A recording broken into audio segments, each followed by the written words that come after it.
Hello all, and welcome back to Shatter Our Souls with Novaria. And today we're going to be finishing the Fury Green region of Metroid Prime 4. And to be realistic about this, it's one of those regions that I think had a lot of potential. It pushed the boundaries, I think, for what the graphical capabilities were intended to be and where they were from the earlier days of Metroid Prime. Now, one of the things that I found with this region, specifically, is that it was treated incredibly well. It was the region that ended up in virtually all of the test footage, all of their advertisements for the game. And so, to me, it is synonymous with the showcasing of how Metroid Prime 4 grew over time. Now, along with that, we are also going to be talking about, I suppose, two bosses. The first being Abarax and the second being Carvex. Now, being realistic about this, Abarax should have been talked about last time. But due to me being involved in the history of the franchise, I oopsed. So, starting off, I suppose, talking about Abarax here. Abarax is the tutorial boss of Prime 4. And if I'm being honest, of all the Metroid Primes out there, Abarax is the best tutorial enemy you will face in any of them. Now, backing up a little bit here. Metroid Prime 1 had the Parasite Queen as its first boss. Prime 2 had the Alpha Splinter. Prime 3 had, I think it was a Behemoth or something. And so these three enemies ended up being showcasing what you were capable of at a given point in time. It was intended to showcase an idea of where you would be and how you would grow over time for the entirety of the game. And this was absolutely important. But of the three of them, the only one that really did a whole lot of teaching was the Parasite Queen, at least in my opinion.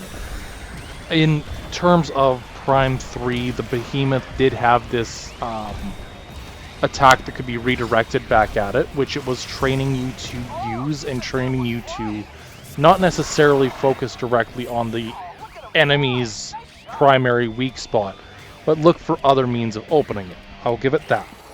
But Prime 1's Parasite Queen showcased a few different things. Number one, it focused on alternative damage types. This was showcasing the difference between a regular shot, a charge beam, and a missile. It made sure that you knew that the point of a lot of the combat was about movement. Getting away or around enemy targeting was part and parcel of what was expected of you as you played. The third was effectively using the scan visor. The ability to say, hey, I can stop for 30 seconds here, figure out my opponent's weakness, and use that against them. And I think that is an important distinction to make, because every single one of these instances, every single action that came out of that, had something, anything, to do with it, made a lot of sense. Now, the reason I'm bringing this all back to Abarax here is because the Abarax boss fight has a few quirks to it. The first and foremost is that it teaches all of the same things that Metroid Prime's Parasite Queen does, in some extent. It focuses in on the use of the scan visor, A, to showcase a weakness of some variety. 2, it showcased that enemies in Prime 4 can and often do have multiple weak points. In the case of Abarax, there were 4 basic weak points, or armor points, and 1 core weak point. So there's now 5 on this one enemy. Abarax was also constantly covering and constantly maneuvering itself in a way that made 1 or more weak points unusable or unattackable for a period of time. Once again, beautiful presentation, great idea. And lastly, this creature also had multiple types of attacks. Some, like the grenades, focused in on movement, side to side, and dashing, dodging, etc. The other focused in on rings of light that expanded outwards near the floor, forcing you to double jump, or higher up, forcing you to use the morph ball to get down.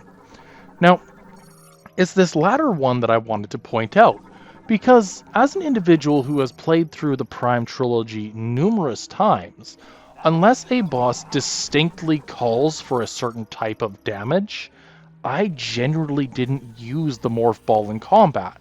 I was very one note in that regard.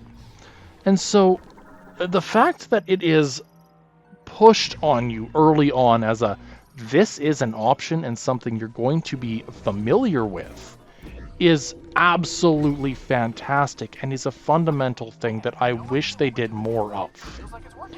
Now, if we step sideways a little bit into the main portion here, Fury Green is the area of the game that I want to love more. It's the area that showcased so much of what the creator's vision was. It's the point that gave me both a love of this new graphical style, but also a fear of what would happen if they went in a direction of an open world. Because it made me feel like I was small and in this endless world, and it was beautiful. But the Fury Green we got did not live up to the expectations that I initially had. And part of it was just what my friends and I tend to call the bingo card. When a big game or big release comes out, what is expected, what isn't? Metroid, you have a new planet, a new world. Generally how Nintendo and gaming is pushing itself was that the games would have a greater focus on open worlds and exploration over alternative styles of play, generally focusing less on puzzles, as those tend to be either obtuse or not really do much of anything at all. And so it kind of got to a point where it's, yeah, okay, Metroid could have a lot. Now, another thing I mentioned was that I wanted to see a giant mech. I figured that with other franchises having showcased something of that nature, Halo and the Mantis, which admittedly isn't all that large, Doom, which had the giant mechs, one of which was in the Fortress of Doom or Fortress of Solitude, I wanted to see Metroid have something. And the Mark 99 mech, aka Betsy, was a heavyweight class golem created for semi-autonomous piloting. What that effectively means is that most of the Mark 99 mechs are actually piloted by an artificial intelligence system or another mech. Now, this is an interesting prospect because up until Prime 4, we have seen bits of the Federation's military, but we don't really see the full extent of what it is actually capable of. We see bits and pieces in Prime 2. We see a little bit of what they can accomplish in terms of interstellar combat in Prime 3. But Prime 4 is really the first time that we get a more in-depth look at what the Federation's different branches are capable of. And it is here that I kind of like to acknowledge that Mackenzie is not your typical Federation soldier. He is, for lack of better terms, a Federation mind behind everything. He is a being of chaos. He's incredibly smart, incredibly capable, but is also kind of aloof, kind of out there, unable to really showcase the combative experience of the Federation in a way that makes any semblance of sense. He is, for lack of better terms, an engineer. Smart as they come, capable of interfacing with and using technologies a vastly more complex nature than what we have now. And yet, his whole gambit, his whole everything, is more or less about how his mind operates in a way that is different from the rest of the Federation as a whole. If I'm being honest, Mackenzie is so far in the the Metroid Prime trilogy probably my favorite that has shown up. Admiral Dane is decent. He exists, but he exists as a quest giver. Mackenzie has more of a personality than Dane did. Even if it's, kind of silly. And let's be real. He has one of my favorite lines in the entire franchise. And it's very simply, it's gonna get real nerdy in here. I like that about him. Because there's this acknowledgement of who he is and what he does that's more above and beyond just a level of, I am a soldier, I am combat experience. You get that with certain other enemies and groups and Federation characters, but Mackenzie doesn't feel like a combative entity. He never has been. He has always and will forever be just a Federation soldier with a little bit of a unique twist. Getting back to Fury Green for a moment, this area is the temple of the Lemorn. It is an area where their vast history, their knowledge, their expansive understanding of the universe is effectively kept. And to a degree, I really like that aspect about the Lemorn. They have foregone a lot of the different parts of what we as humans would normally lean towards. Technology is a huge thing for us, and at one point was for them. The Lemorn Temple is entirely to that point. It is a world or an area that worships knowledge, both collective and individual, that pushes for the people of the Lemorn to grow and push more towards the greater understanding of the universe. Their world tree, if you will, the sacred tree within the center of Fury Green, houses their collective knowledge.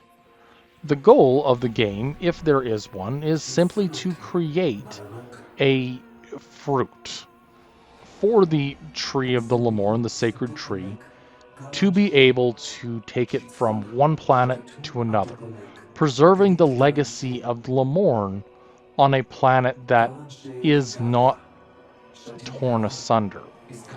Now, personally, I both like and dislike this particular point of the storyline. The Lemorn's history, the Lemorn's everything, has been preserved within the tree. The tree isn't dying, there isn't anything that's gone haywire in that regard. Rather, the only major thing that has gone wrong for the Lemorn is that they themselves have failed in some capacity, that they have gone extinct. To me, the point of the fruit of the Lemorn was to pass its knowledge on to another civilization. That I can agree to, that I can understand.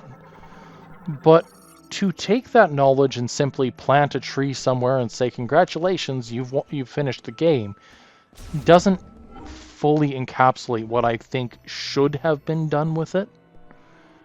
I believe that it was a good call. I believe that the fruit of the sacred tree was a good call, was a good idea. The preservation of knowledge can and will always be important as it comes to video games and storytelling as a whole.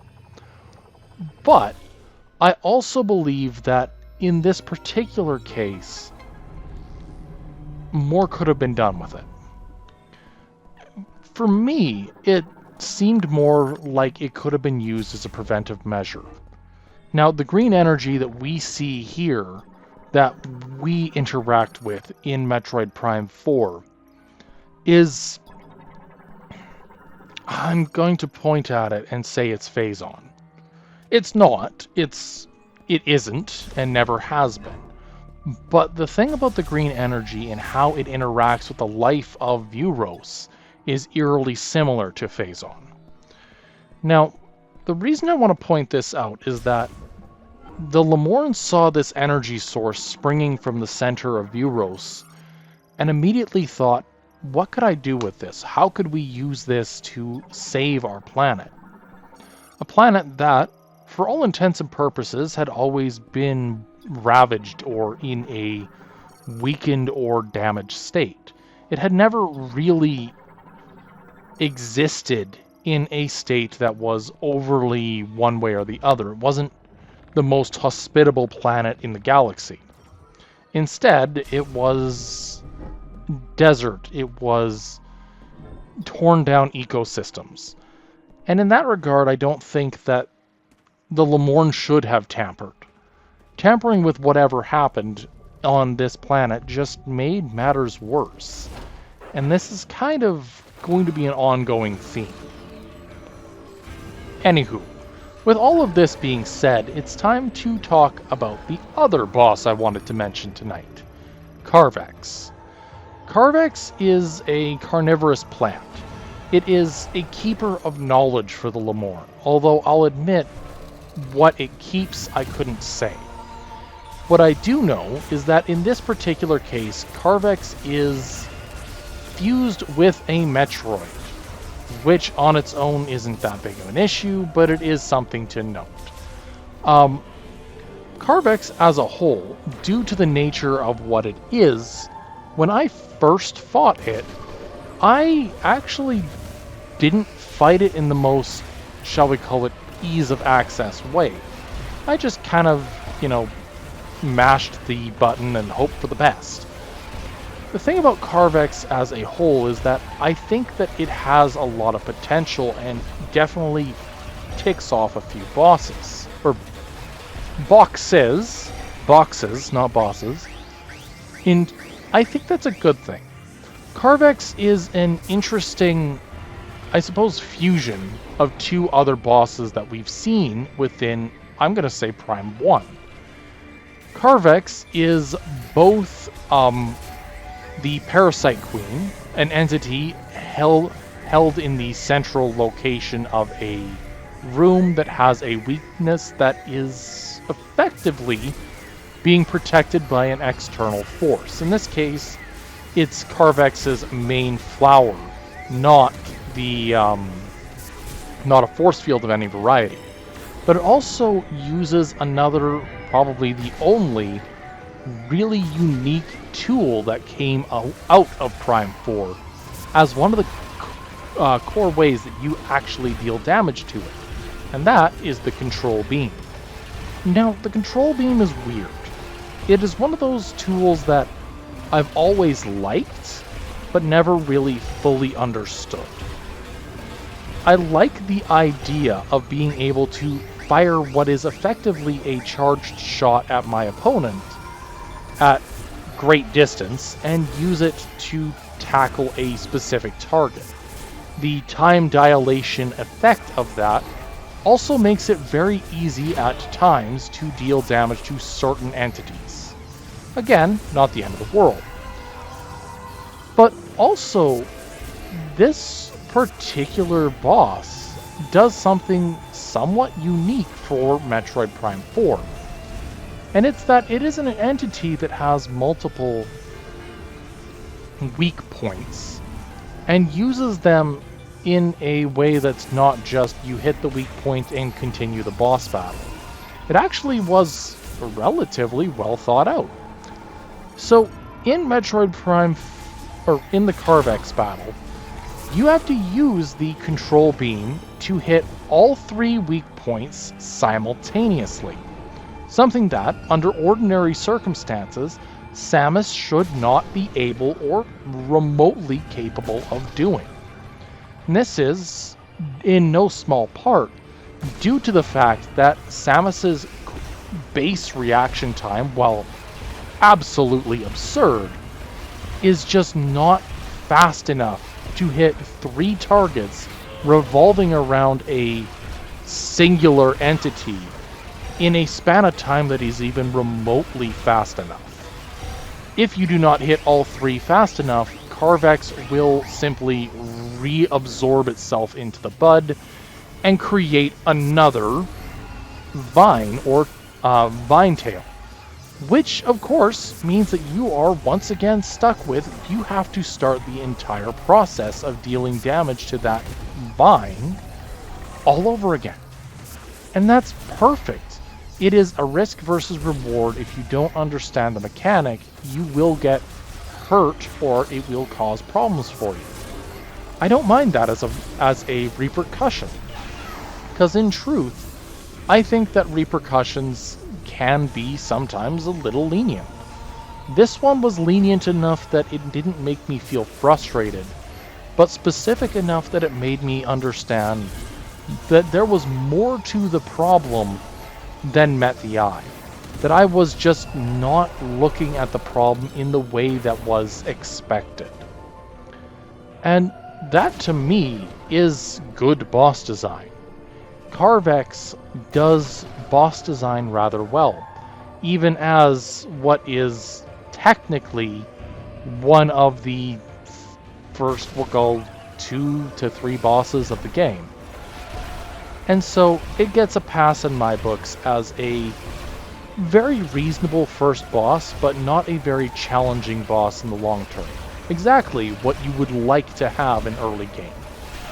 Now, overall, I think that the bosses of Prime 4 are actually rather well developed.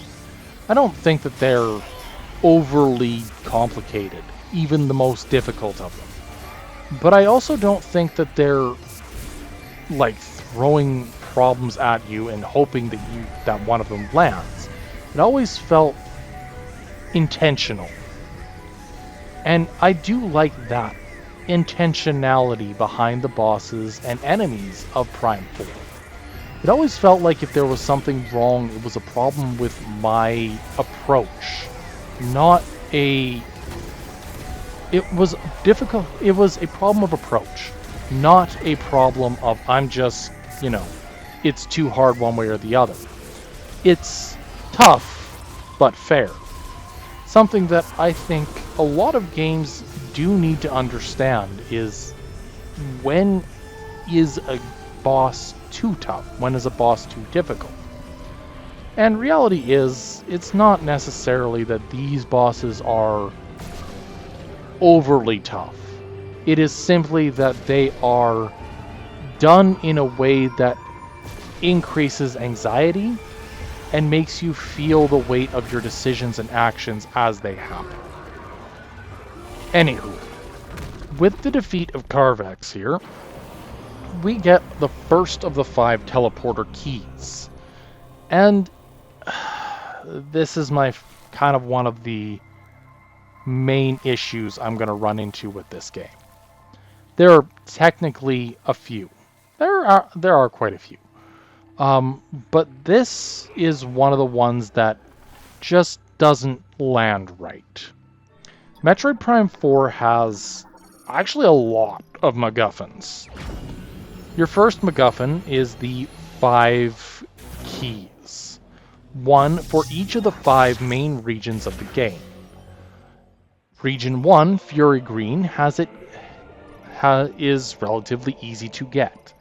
The other 4 are in each of the cardinal directions, or each of the 4 corners of the main overworld. Perfect. So you go to each of the 4 corners, you beat something, and you get your key. What's so bad about that? That's Legend of Zelda in a nutshell, and to a degree, I'd have to say absolutely. But what bugs me about it, more than anything, has to do with how Metroid has... It's part of the evolution of Metroid, as I mentioned last week. The idea of Metroid being what it was 20 years ago doesn't necessarily mean that it fits all playstyles equally. And the evolution of it changing from a more combat and story-oriented game instead of exploration-oriented isn't a bad thing. But it is something that does make it feel a little bit off at times. And having, a direction you're being pointed in fits more in line with Metroid Fusion's design philosophy, being that you understand where certain things are, but not necessarily how to get to them. So it becomes more of a question of finding the path, not a question of making, or not a question of getting lost, if that makes any sense at all. Anywho, with all of that in mind, we also get our first batch of the crystals here. And realistically speaking, the crystals are an entirely different problem for another day. One that I will be getting into very, very in-depth at a later time. Know that they exist. They are a source of questionable decision-making, and also are part of why Metroid Prime 4 may or may not have had the reception that I think it deserved. Anywho, with all of that being said, our next major task, if there is one, is to go and visit the next region. Now, we don't exactly get much of an open world of sorts until the end, or the defeat of the next major boss. So we are kind of going to get railroaded along for a bit here. We're going to get a few special items, we're going to access a few different areas, but by and large, the majority of it is simply going to be, I am aiming to get from A to B, unlock a couple things here and there, save a couple times, and then end up in the next region. The next region is one that has me, well, one that actually made me fall in love with how this game's design actually works. The Volt Forge is definitely going to be a focus of the next video. And more than that, I want to talk a little bit about sound design when we get there. Because Metroid Prime 4 does have some exquisite moments. Anywho, Mackenzie. Mackenzie has been spending the entire time here focusing on long-range communication and learning the Lemorne's technology. The Lemorne technology is, well, it's unique. And also puts us back into the story mode. Vuros doesn't exist on any star charts, and it doesn't have any activity in the sector surrounding it. No sentient life, no anything. We're somewhere but nowhere. Effectively, the only way off of Vuros is the teleporter at the center of the map. And that's great. The teleporter in and of itself means that we can get from where we are back to Tanamar relatively easily. We just need to be able to activate it first, and that's going to take some doing, some time, some energy, some effort that we otherwise wouldn't be offering or putting out for certain circumstances. We also get a couple bits of information in terms of why this sector is so gone, or so far gone. In the finale of the game, yes, spoiler alerts, you do actually get to see a map. Now, we see a few different shifts in this map, one of which is a bunch of dials that look like sound waves, at least to me. To me, this is not actually them traveling between systems or anything, but rather through different dimensions. Vuros may or may not have been an alternate dimension version of Tanamar. or something of that nature. A planet that was treated in a different way or given different origins. Something similar, but different. Now, I don't want to say that that's exactly what it is, because I have absolutely no idea, and I'm still trying to piece together a lot of information. But I do feel like there is a lot of room for speculation and on small pieces of information such as this. Now, the other major tool we gain access to here is the ability to psychically pick up and move morph ball bombs, which is honestly way cooler than it probably should be. But it means that we no longer have to find a way up to a spot to use it. We can now use it from the ground. But that's pretty much all we got. If you like what you see, please drop a like, leave a sub, and we'll catch you next week. Until then, I hope you all have a good one.